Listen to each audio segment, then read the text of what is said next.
have a confession to make.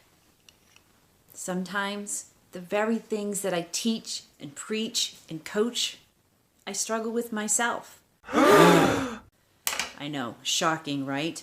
I just admitted to you all that I'm not perfect. But as I told my son when he graduated school, we're all kind of figuring it out as we go, aren't we? Let me give you an example. Now, if you're new around here, you might not know that I've been trying to write a book for a while. A long while.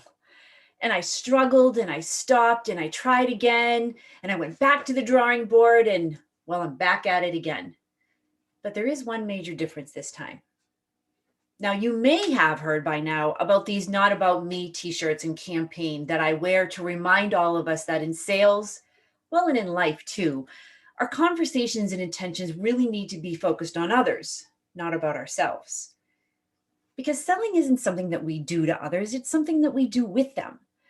Now, this idea came about years ago when one of my coaching clients, after hearing me say over and over again, "It's not about you," said to me, "I just need to tattoo that on my forehead because I just forget and I need the constant reminder."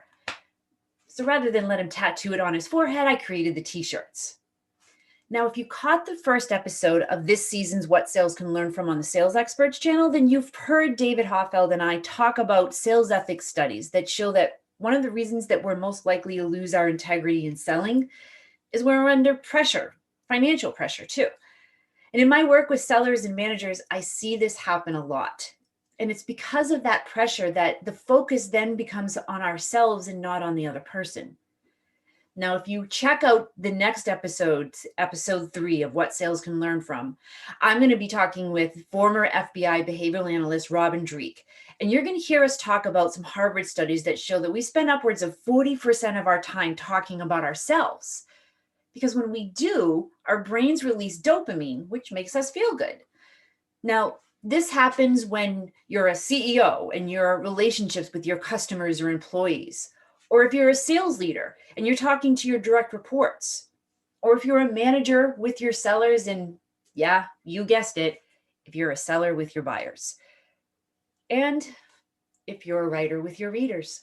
You see, the big reason I struggled for too long to write this book was because I was either focused on writing a book so that it was like a business card that I could hand out to get more clients, or I was focused on what it was that I wanted to write about.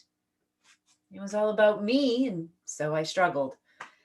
But when I started focusing on who this book was for and what it is that they were struggling with right now and what they needed to get through it, it all became a little bit more clear. Now, to do that, I had to first take stock of what my goal was. Why am I writing this book anyway? Why is it so important? What about it is so important? And why do I feel so uneasy that I haven't finished it yet? After a little bit of digging and searching inwardly, I realized that this was my insurance policy. It was my what happens if I get hit by a bus tomorrow policy.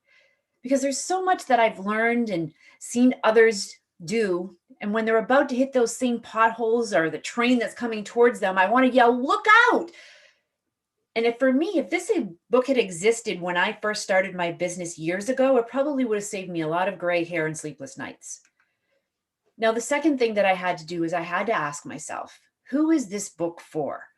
I have to give a special shout out and thank you to AJ Harper for this wake-up call, because this is when I realized I was making it all about me.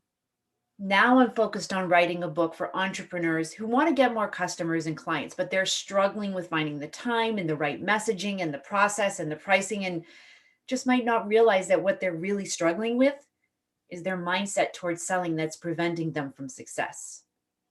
Now, the third thing that I had to do is learn a process to start practicing with and find a group of people that would hold me accountable. Now, whether you realize it or not, you are already practicing some of these things every day. The question is, are you deliberately practicing something that's going to move you towards your goal? Or are you just reinforcing the same things that you've done before that's gotten you to where you are, which might be stuck? Now, finally, the last thing that I had to do was I had to face some of those bull thought distortions in my mind. You know, the ones that say things like, "You don't have time for this. You need to just get it done." Nope.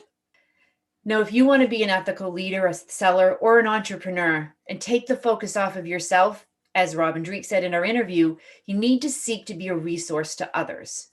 So check out the interview that I'm going to be doing with Robin on the What Sales Can Learn From episode 3 that's on the Sales Experts channel coming up on March 9th.